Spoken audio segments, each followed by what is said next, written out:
Hello, hello, hello, and welcome to episode 11 of the Abundant Mother podcast. As always, I am your host, Oliveri, and I am so grateful that you are here today because we have the first ever guest on the Abundant Mother podcast. Woo, woo, woo. Give it up for Jennifer Melville, sex and relationship expert. And we are going to dive into all things energetically about motherhood, about being a feminine woman in today's world, and how to channel our energy into a greater purpose, how to get unstuck, and how to just live our best lives when sometimes it may feel like we can't or we shouldn't or we don't know how. So without further ado, welcome Jennifer. Thank you. Thank you, everyone. Hello. Yeah. So lovely to have you I here. appreciate the invite. I think that the story behind how Jennifer and I are even sitting here together is I thought it was so super cool many years ago that I was scrolling through Instagram and I was like, here's this woman talking about sex, putting it all out there. And I just thought that was so vulnerable and cool and real. And I think that I messaged you right off the bat. Yeah, I right? was like, oh my God, I'm getting seen. Someone's paying You are attention to seen. me. Yes, queen. So seen. And I did. I saw you for all the things that you were doing and all the things that you are. And I was like, I don't know you, but I know one day we're going to work together. Right? That was like almost a year went by before we actually started working together and partnering, but still, like, the intention was out there. Yeah. So tell the Abundant Mother audience, the community, what you're all about. So I am a sex and relationship coach, so not a licensed therapist. So a quick snippet about that. Therapists are typically licensed. They focus on big emotions, overcoming trauma, things that are really pent up that need to be emotionally released with yourself or with your partner. And so for me, I'm like the next step, I would say. So I work with couples who are struggling to manage their shared responsibilities at home. One or both of them have like high-end jobs, everyone's stressed and overwhelmed and overcommitted, and really working with them to establish a strategy for their home life so that way they can spend more time connecting, being present with themselves, with their children. And that's what I found. So I work mostly with couples, and I work with them, in a variety of different ways, but really couples that are looking to control the things they can control and really spend time in like the magic place and like the unicorn place, which is like connecting with each other, connecting with themselves. And so giving them the tools to do that. Beautiful. Magic and unicorn space. Yes. We all want to be in 24/7. Yes. We all want to be in that place 24/7, but sometimes it could be really challenging to be in that space. And I think that this is an opportunity for us to have like a real and true conversation of, look, like Jennifer is a sex and relationship coach, and she helps couples, and she's on social media, and she really puts herself out there. You really put your soul out there. Your husband's integrated into the things that you do. Reluctantly. I'm sure he loves it. My husband would love that too. Your kiddos are beautiful and are shown across your space. And so I think that if we want to have a real and true conversation about like, what does that take sometimes to really do that? Like, what is it that you experience personally from putting yourself out there or not? What does that look like for you? Well, I think I want to start by saying that I am very like out there. I don't know the right word to use, but like it's not like in terms of like attention, but like I'm loud, I'm extroverted. Like it was Rockstar Day at my kids' school today, the 100th day of school. And of course they're like in the Rockstar outfit that, order on Amazon. But then I saw someone in their class who had like the same outfit as my son. And so I was like, oh, Caden's dressed the same way. And she was like, so cute. And then I sent her a picture and she was like, so I bought them blow up guitars, and she's like, oh, and with the blow up guitar. And I was like, I know, I'm extra. Like I'm just extra sometimes. And so I just like to be out there in the community, but I think, and I was telling Alexa when I came here, like I want to be raw today. Like, I want people to realize, like, if you were to look at me from the outside, I would say that people perceive me as, like, out there in the community teaching, you know, she's happy, she's got it all together, like, standing up, talking about sex. Like, I'm not shy, I'm not, you know, like, but I think the truth is, like, as someone who, in my dreams, I'm a celebrity, but not really. But like it's in the spotlight, you know what I mean? And I think that I forget sometimes that, like, I need to focus on, like, the order of control. And I really forget that, like, putting myself first. And that's kind of been a wake-up call this year specifically, is there's been a lot of areas in my life that, like, I never do that. Like, as a mom, as a wife, as an entrepreneur, like, I feel like I just go and go and go, and I do not do well sitting. You know, and I think that sometimes, like, we have to give ourselves permission to do that. 100%. You know, and, like, it's really hard not to. Like, it's really hard to not want to get up and go all the time, except when you don't. Right. You know, like, I've been struggling, like, every day, like, because I have a long to-do list of all these magical things that are going to help all these other couples. But I'm like, well, you know, like, am I helping myself? You know, and I need to focus on that. So, yeah. Thank you so much for being so vulnerable and real and raw.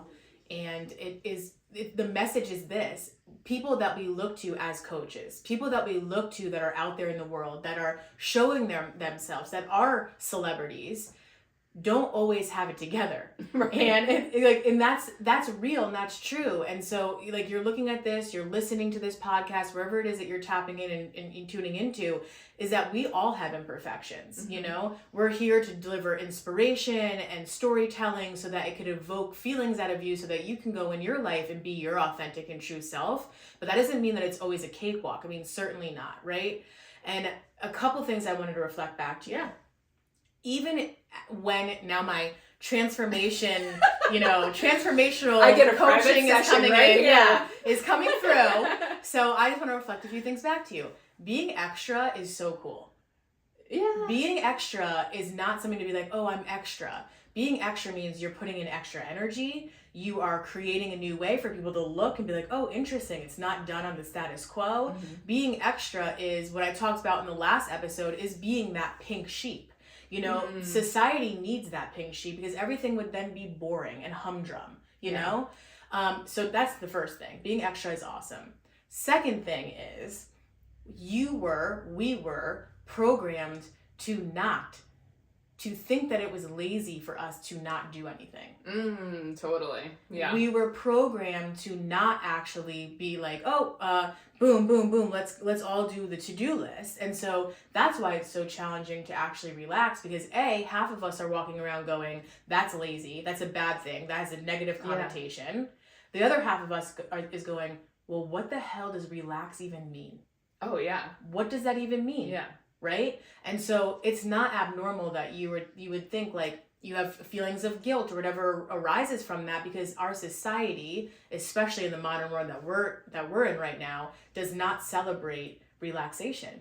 In other parts of the world they do. Yeah. But ironically here we don't, and it's all about work and drive and all this sort of thing. I kept seeing these, like, Instagram things, like, other people, and it would say, like, you know, if you call your friend and she says, like, what is she doing? And she's relaxing. But it's like a mom, like, loading the dishwasher and sweeping the floor and, like, and, like, sometimes I'll be honest, like, that's relaxing to me.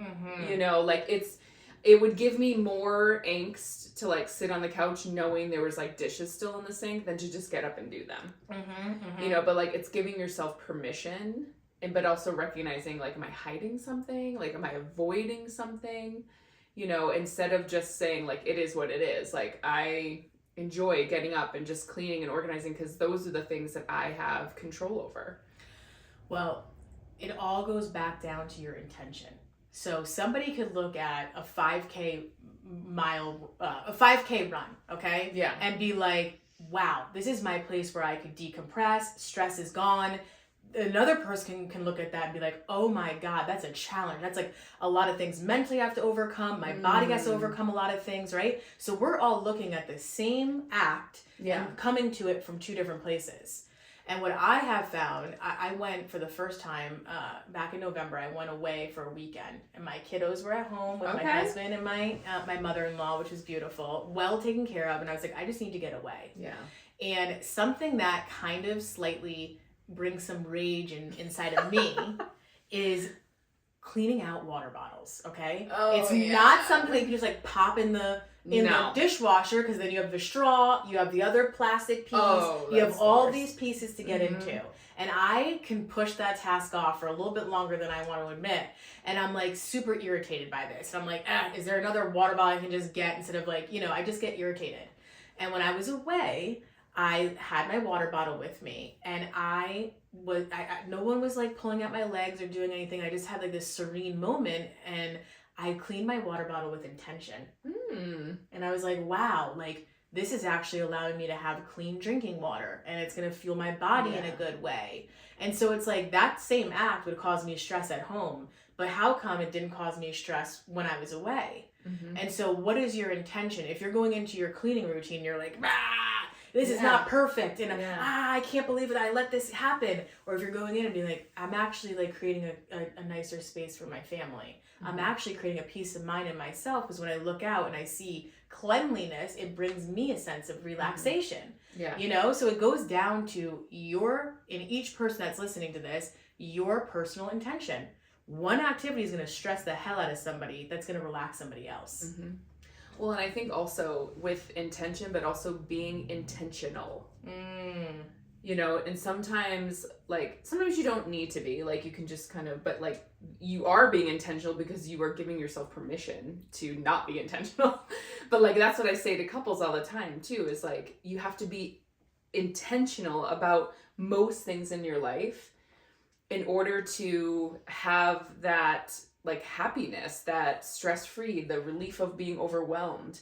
Because if you do things intentionally, then you have the opportunity to, really focus on that, rather than just being like all willy-nilly about everything and having your hands in everything. And we can talk about the mental load, but like, and if you're super intentional about what you do, then, like, I'm not the greatest. Like I used to say I was like a fantastic multitasker. It turns out multitasking is probably the worst thing you can do. Right? Because I would just be like, I can do this. I can answer emails. And I was like, oh my God, at the end of the day, I felt so much stress and anxiety because I was not intentional about my time and I got nothing done. So like, I really have to like retrain my brain to be intentional, specifically about my work also, but even like my kids in my relationship. Like I have twin 6-year-olds. They're almost 6. And if I'm not intentional about my relationship, it's going to fall to the wayside. And I see it happen with couples all the time. It's like the last thing, right? And so be intentional about your time and having intention. And also like, even with my children, like I'm like stuck in this like doom scrolling sometimes. And so I have to intentionally put my phone away when they're around, and intentionally play with them, which I'll be truthfully doesn't come naturally to me.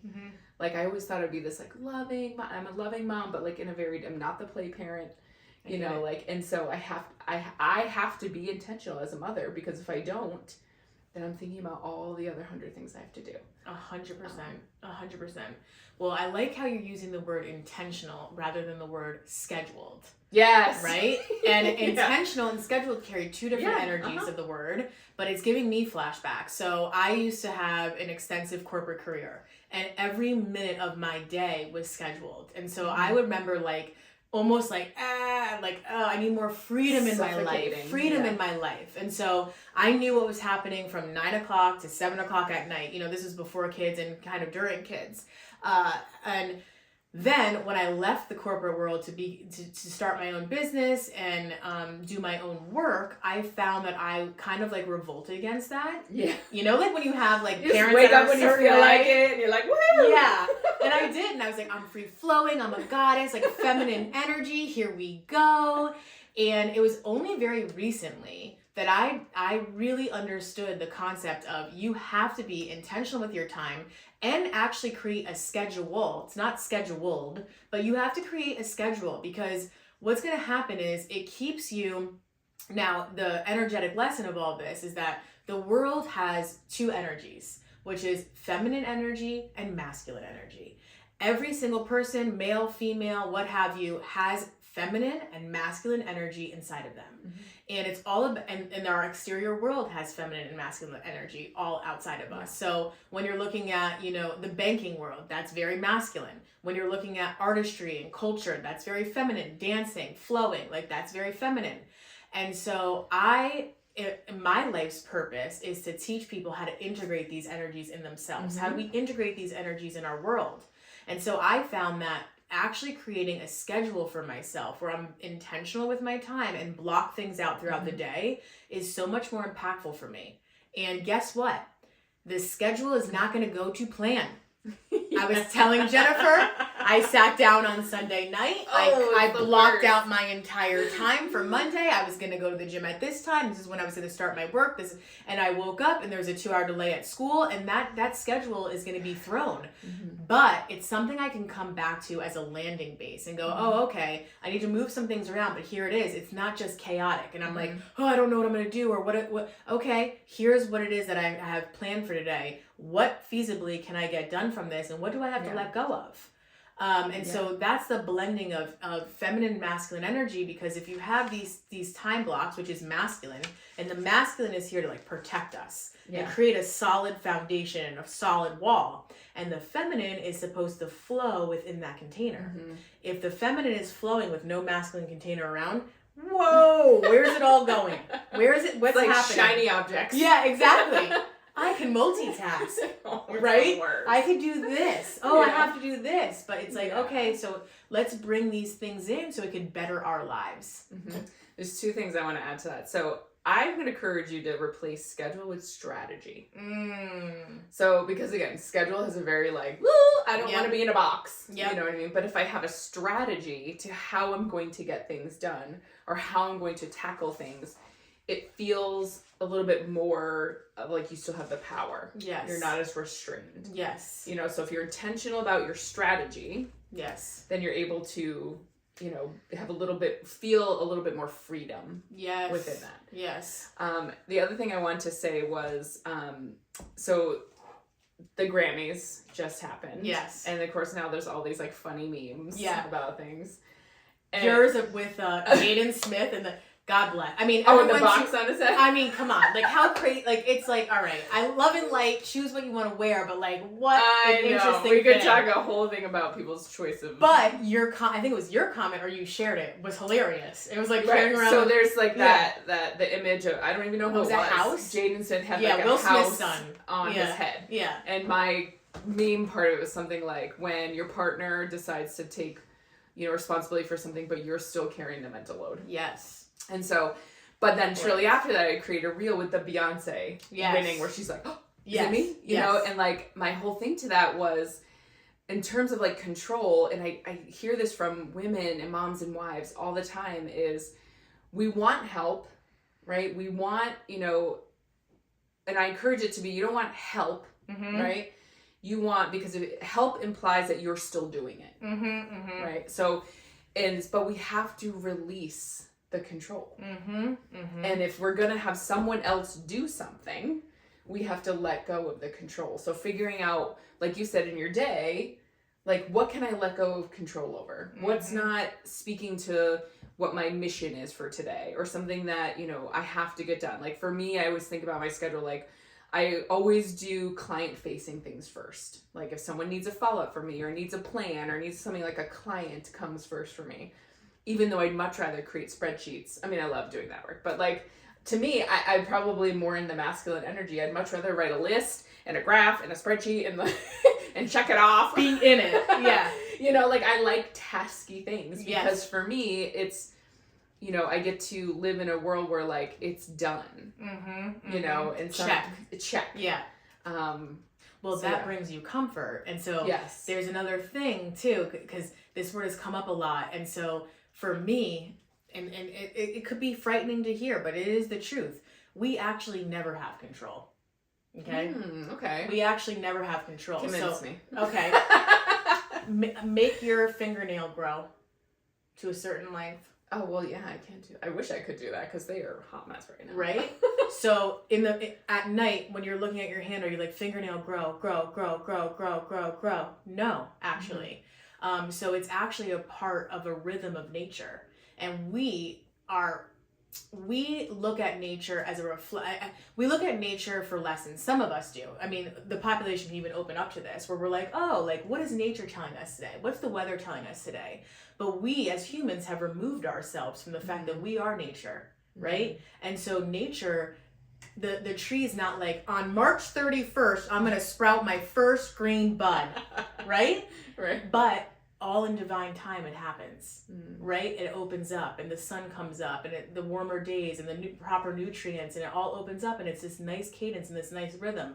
But every year it's not going to happen at the exact same time. And so it's like, yes, you have intention and you are a divine being that can set out things, but in all reality, whether you want to use the word universe or God or goddess or nature or greater power, really that's what we're all here to lean into and to surrender into the trust of all that. You have the ability, of course, to put your tracks down, but when you look back at your life, generally speaking, I'm sure you're like, okay, well, you tell me, did you want to get married? Yes. Okay, so you set out that intention. What was it exactly how you thought it would go at the exact same time at the exact same date? No. I mean, I was very intentional about it. Like, I went on dating apps and, that kind of thing, but... Right. Yeah. But so you put your intention out, and then you have to step aside for a second and let grace, let a higher power, let the trust come in to go, oh, okay, my beacon's out there, but I'm not responsible 100% for all of this because, like, I can't marry myself, right? Yeah. I mean, probably today you could, but, like, you know what I'm saying? So you put your intention out and you leave an open space for the greater power, for the universe, for God to greet you and meet you, and that's where the whole dance begins, So in an effort to, be transparent here with you today, like, I've never had a relationship with higher power, being, whatever you want it to be, like, I was like, manifest what? Like, I have control. Like, whatever I do is going to make something happen. And so I'm on this journey. That's your masculine. That's 100%. Oh, I'm sure. That's the masculine's in overdrive. Yeah. And the masculine is keeping you safe from what it thinks. Your ego is keeping you safe from leaning in a little bit more into your feminine. But I will share a couple of, like, I don't know if you call them, like, I started going to church, but, by myself. My husband's Christian, but the pastor is talking the next 6 weeks about divine encounters. And so I will share a little bit. Happening right now. Right. Divine encounter. So so quick little side story about my husband. So I had weight loss surgery. I was fully confident in my body. I was going on dates like 3 or 4 times a week. Like, I was like, I want a husband, like, and I'm a future sex coach. Yeah. So my funny story about my husband is I met him online, and he says that he reached out to me like months before, but I was like, no, you didn't. And I saw him, and my first reaction was like, oh my God, he's the same height as me. And my best friend was like, if you don't go on a date with this guy because he's a little bit shorter than you, like, you're the worst person. Yeah. So anyway, so I had set up it was like Friday night, I was going to meet him, and I panicked. I was like, he was like, oh, meet me at the parking garage. And I was like, in a parking garage? Like, what? And so I canceled. I made up some story about my friend needed me, and I canceled. I was like, forget that guy. He's creepy. Like, I mean, he was a very nice guy, but I was like, I don't know. Something like freaked me out. And so I went on Saturday, like, I had like a day date. So I went into the city. I used to live in Long Island. And on the train ride home, that was a bust. On the train ride home, I got a text from him. He was like, hey, I know, you don't owe me anything, but if you're not busy tonight, like, I'd like to, take you out. And I was like, well, that guy I just went on a date with was a bust. This guy, maybe I'll give him another chance. And then that's it. He was the one. Like, from the moment I saw him, like, chills. I got the chills. Yeah. And another thing too is, like, I have really severe money anxiety. And so, but anytime I've gone and, like, written it out, like a budget or whatever, the numbers never work. They never work. But when I just kind of like, because when they don't work, I crumble it up and throw it away. It just happens. Like things just get paid off, or money comes in that, you know, I wouldn't say that we didn't necessarily expect, but, you know, like, you know, you paid off a credit card that you weren't ever sure you could. Like, it just like happens. Those divine encounters have happened to me so many times that I just feel like whatever's working is like, duh, hello. Yeah. Here's the signs. Here's the signs. Yes. And like, I mean, but you know, it's taught me, like, I feel like you can't, in my opinion, like just kind of go willy-nilly, but like, you know, sometimes, and that's what happens to me when I get anxious about like the work that I'm doing, you know, like, oh, I go get a job, and then I go get a job and something happens where I have to leave the job, and it's like, you know, because I worked 12 years in higher ed, like, so I had a career, right? But I left the career to stay home with my kids and sort of start this business, which came out of a need, right? For other people were, you know, asking me for help, which was happening through divine, right, yeah. And so I was, you know, but there's been times, as you know, if you're like a woman entrepreneur or an entrepreneur, like where you want to run, you know, because it's hard. Yes. Like there's some times where you could just you go to work, you show up, you know, but I was like, I don't want to tell people where I'm going to lunch. Yeah. I want to, you know, take a day off to like go volunteer at my kids' book fair. Like you know, like I wanted to be in that control. Yes. But I have to release the control of like, this is the work I'm meant to do. And, you know, who it's meant to be for will find it, because there's times where I've had these sort of divine encounters where, you know, I'll go get a job. I'll go get a part-time job. And then I'm put most of my energy there, and then my business isn't getting the energy it needs. But then, you know, it's like something happens. Like my friend would always say, like, you got to burn the boats. If you have another boat to jump to when you're floating in the lake, you're never going to stay in your boat. Great analogy. So yeah, you know. So many things I want to say back to I know, sorry. Okay. So you said, I have to release control. And I've heard this time and time again with so actually where it starts to release control is dropping the word have. I have to feel strenuous and work and strain. I release control. I release control. I release control. I release control, right? So intentional even with our thoughts and our words and what we're putting out there, because this have to creates this strain, whereas I release opens up. It's like should. I should. Yeah. So boom, should is like someone said shitting on yourself. Yeah, stop shitting so on yourself. Stop doing that. But you know, it again, we're ingrained in these thought processes and these things, and it just like flows out of you naturally. Yeah. But it's like, you know what? Our words are what our thoughts lead to our words lead to our reality. So if we can, and that's what I work with my clients on, is going right down to that thought to where it becomes the words, because that is where the real work happens and the magic happens, that unicorn space. Second thing is, this is a shameless plug, because everything that Jennifer just talked about with money scarcity and all of this is a real thing that especially feminine people and beings walk around with. I just did the podcast last week, and it's women were not allowed to have credit cards until like 1958 or something. I know. Not long ago. So of course, you know, we're coming into our own, and this is the time for us to claim money and motherhood and reinvent it and rework it the way that we're meant to. So I created an entire course along with group coaching, mastermind, called Birth Your Biz.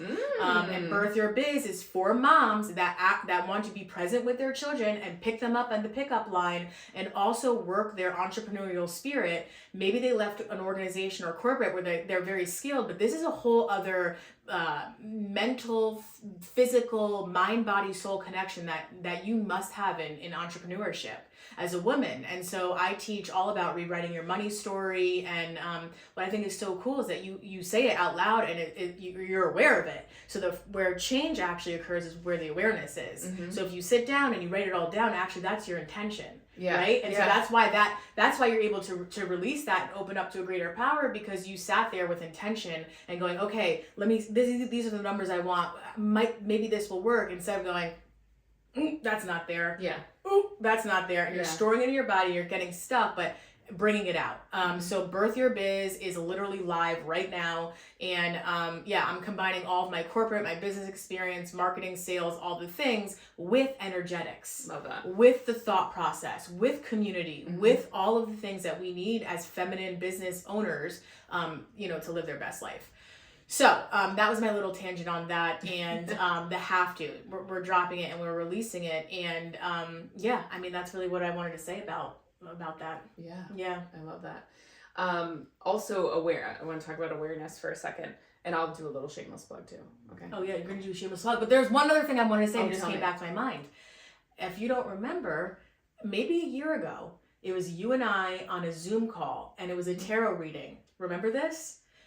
It was you're gonna remember in a second. Okay. It was just you and I did an oracle reading. And oracle reading. What did my card say? Divine orchestration or something. And then all of a sudden we didn't know, like, and you were like, and you said the same thing. You're like, I've been very much, I don't know if you use the words, like I've been very much in my masculine, but like, I wasn't really open to it. And then divine orchestration, all of the ascended masters were around you. It was like, everybody's here. This is the sign. You are being guided. And then you know how like you can do this on like FaceTime and Zoom, and like, remember like all like the hearts and the thumbs up started happening? Yes. And so that was our first, like, our continuation of that. Yeah. So I wanted to say that's been percolating in your world for a while. Yeah. I kind of forgot about that. Right? Well, here it is again. I gotta show me that card after. I gotta reread it again.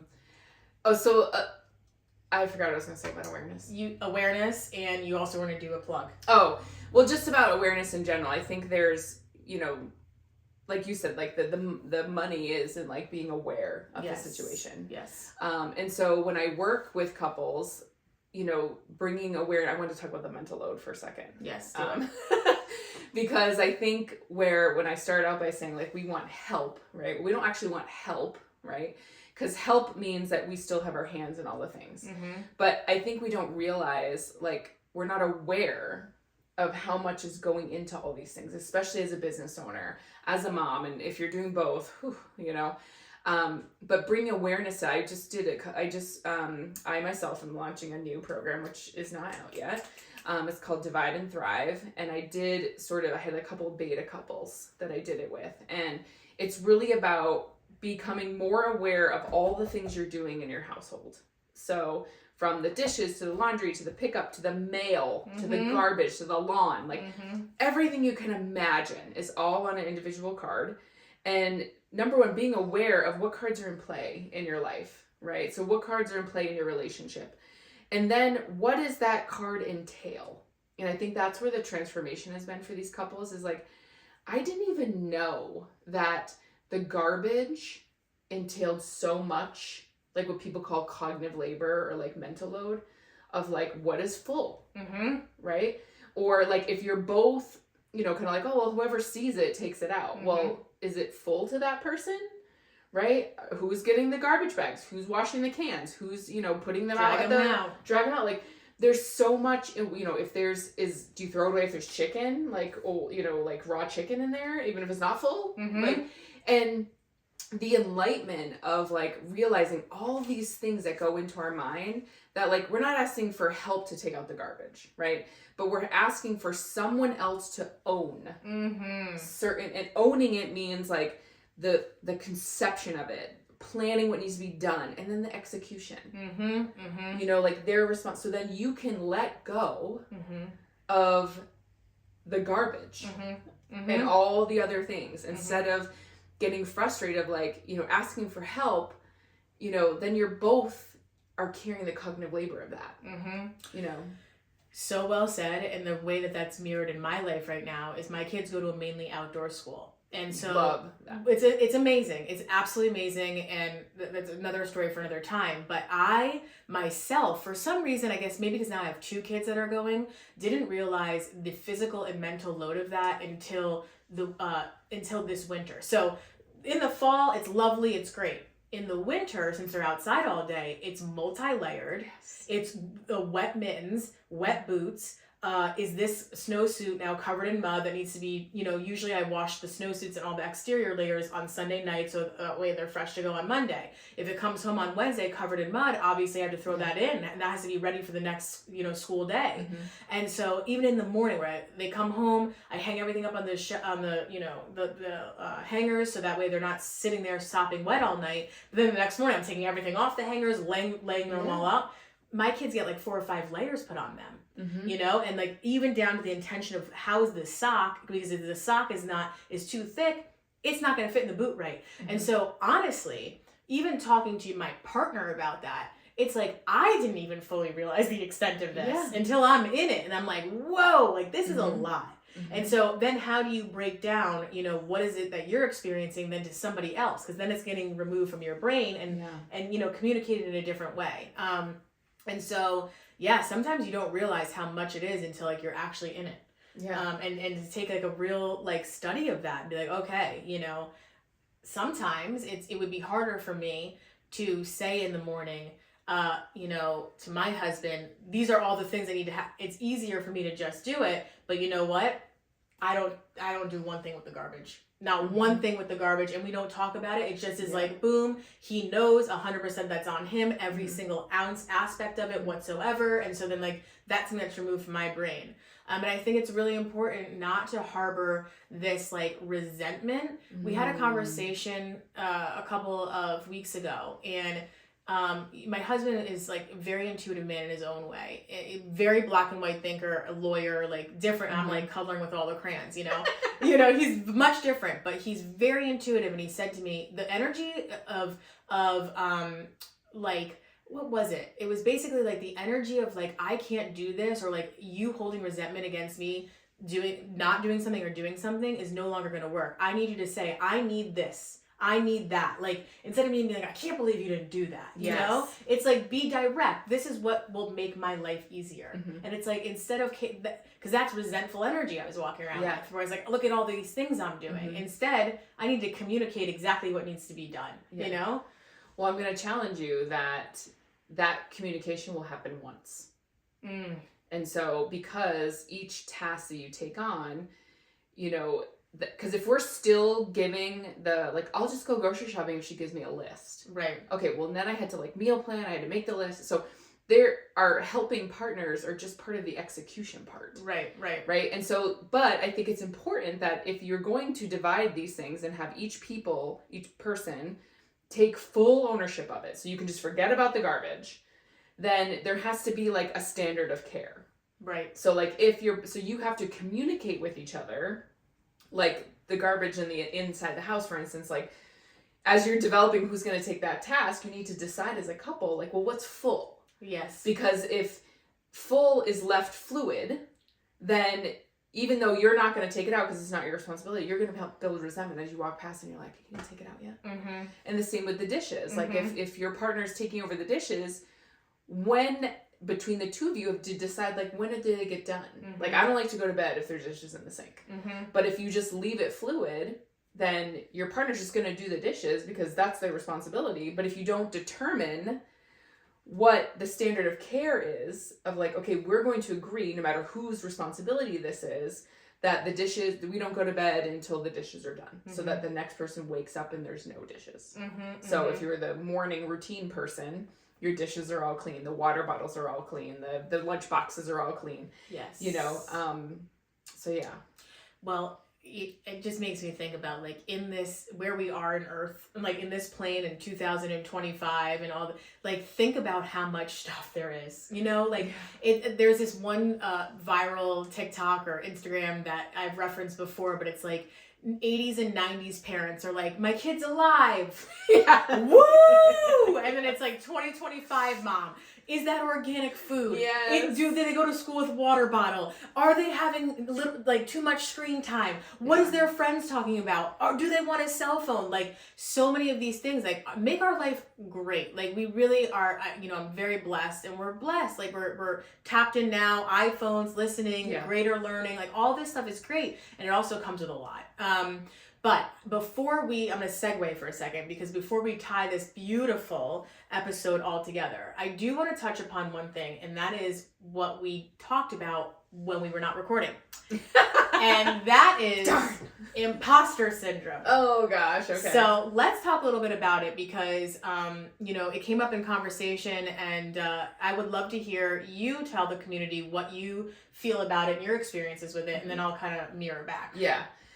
So sometimes I wonder if it's, because kind of what I was talking about, like in terms of like, am I doing the right thing? You know what I mean? Like, what am I being called to do? I don't know that I have sort of this overwhelming internal process that some people do, probably you, that just feels called to something, you know?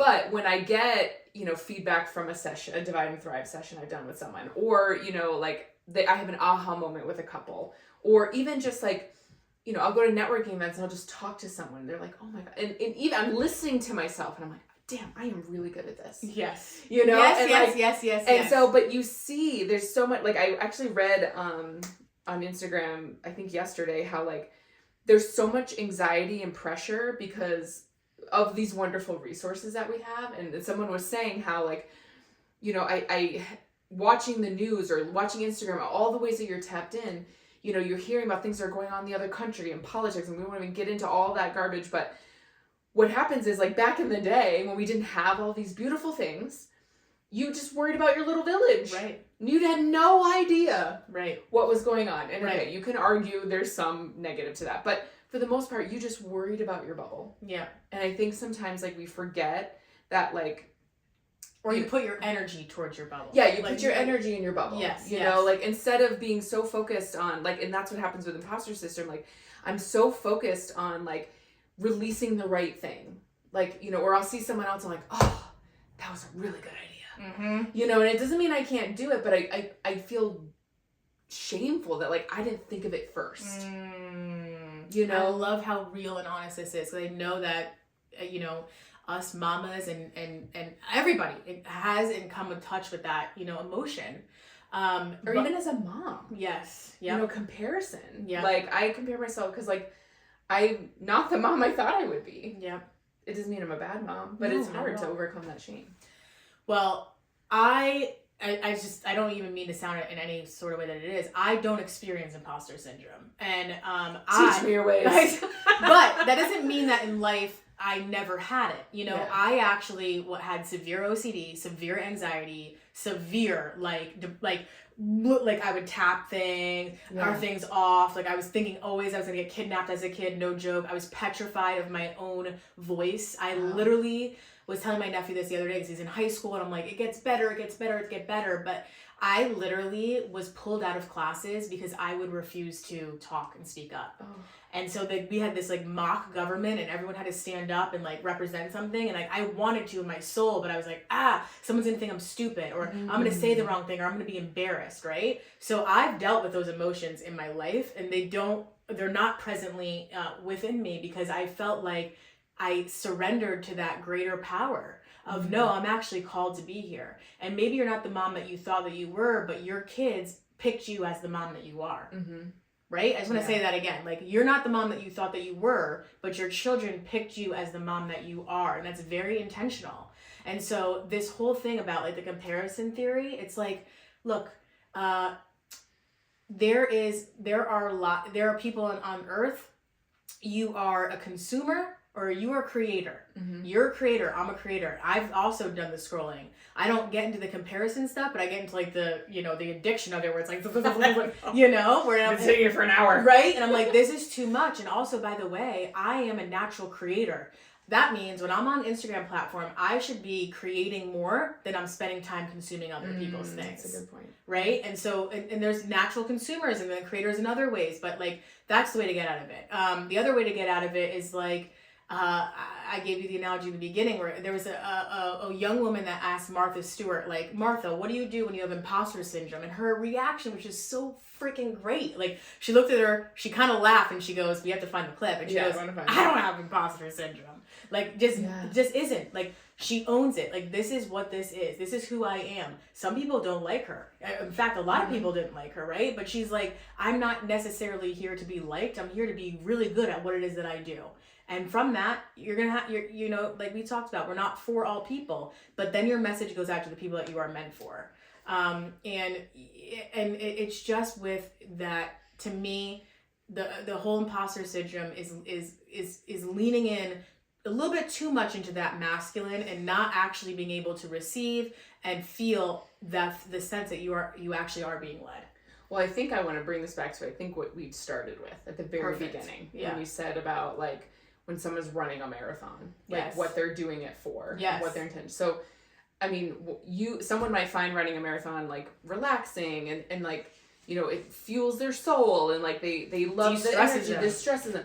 if you told me how to run a marathon, oh my God, I'm like immediately anxious, like, oh my God, I'm gonna die. Like, you know, but I think it's the same thing as a coach and a mother. Yes. Is like, it's the same thing. Yes. It's the same session. It's the same concept. It's the same thing. But some people are going to work with me. Yes. Some people are going to work with someone else. And yes. we may have the same exact message and thought process, but each involved person's going to have their aha with someone different because they connect. You know, like I use humor. Like I said, I'm very crass. I'm very outgoing. And so I'm not the coach for everyone. Mm-hmm. Sometimes I'm too abrasive. Mm-hmm. And the same thing with motherhood is like, you know, that may work for your children. So when I see those moms in the mom groups who are like, what should I do? Mm-hmm. You know, like it's funny. I don't have as much positivism with my motherhood as I do as an entrepreneur, but even in motherhood, I'm like, girl, just do what mm-hmm. works for your kids. Like mm-hmm. follow your gut. Mm-hmm. You know, mm-hmm. don't compare yourself to mm-hmm. everyone. Mm-hmm. Like, yeah, you know, you could absorb resources and, you know, always do better. But, you know, I was working with one couple, and the husband just, he's a businessman, very masculine. You know, he reads a book and it's like the word of God. Right. And I had to keep reminding him, just like coach or a mother, like you can take snippets, but you can't regurgitate it, you know, because your relationship is different. Your children are different. And so you take little things. When I see these moms, even myself, I'm like, oh, what should I do? And I want to post in the group, like, what should I do? You know, I have to stop and think and say, okay, what's going to be best for my kids mm-hmm. and for me, mm-hmm. you know? And like, I tell moms all the times too, like, you know, you can choose yourself over your children. Mm-hmm. You know, like if you want to like not sign your kid up for 2 sports because you want to go get a massage every Saturday night, that's what you need to do. Mm-hmm, mm-hmm. No one's going to die. Mm-hmm. Like you said in the 80s, mm-hmm. like everyone's alive. And in fact, I would argue that that's actually you choosing your children. Yeah. I would actually argue. You have to show up as your best self. Yep. And your kids we're so ingrained in this culture of like, this is for my kids, this is for my kids, this is for my kids. The number one thing, and this is all about abundant moms. Abundant moms literally teaches you how to get back to your innate wisdom. Literally teaches you how to tap into your intuition, which you've been trained not to because of the apps and the doctors mm-hmm. and the articles and all these things. And so this is all the wisdom that you need is inside of you. And Abundant Moms teaches you that and brings you into a community and, holds you so that you can discover that on your own.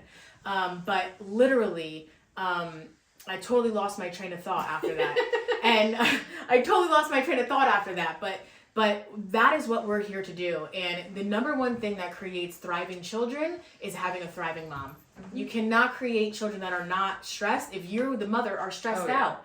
So it's literally impossible. And so when we start realizing that, like, actually you putting energy into yourself is you fueling your children, that is when our world becomes more harmonious and our generation that we're upbringing mm-hmm. is not as stressed and anxious and confused. Yeah. Because in your motherhood, you are sure that what you're doing for yourself is what's the best for your family. Yeah.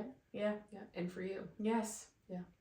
Is there any last minute things you want to say before we lovingly wrap our episode up? No, I think I just want to remind people, like, in the next coming weeks, I'm going to release Divide and Thrive, which is that strategy behind really taking the time to control the things that you have control over. And so if we can reduce some of this cognitive labor, reduce some of this mental load in our relationship and in ourselves, we're going to have more time to lean into those things, to lean into connection, to lean into, self-care and the unicorn space and so we need strategies to do that, and we have to be intentional, like we were talking about. So you can find that stuff on our website. To me, that unicorn space, that magical space is fun. It's playful. It's like, wow, we forgot that we're actually allowed to laugh. Things don't have to be so serious. Mm-hmm. Like, that's with your partnership too. Like, that's with everything. When you're with your kids, like, it's like, honestly, like, let's relax a little bit. Yeah. Let's let loose a little bit. But you have to come in, like you said, with a plan. I love, by the way, that when you say divide, it sounds like divine. I'm just saying. Every time you say divide, I'm like, divine, divine, divine, divine. So anyway, the divine's coming down. There we go. So you can check that out. And Jennifer on Instagram as well. Mm-hmm. And we will put all that in the show notes, as well as ways to join us inside Abundant Moms, Birth Your Biz. And I also have one-on-one mentorship and an Emerge mini retreat that takes place right in this space, gives you all the things. And so you can reprogram and tune in to your truest self and what that means for you. It was so, so, so lovely for you to be here today, and we cannot wait to hear from you. Message us on Instagram and let us know what you think about the episode. Thank Love you.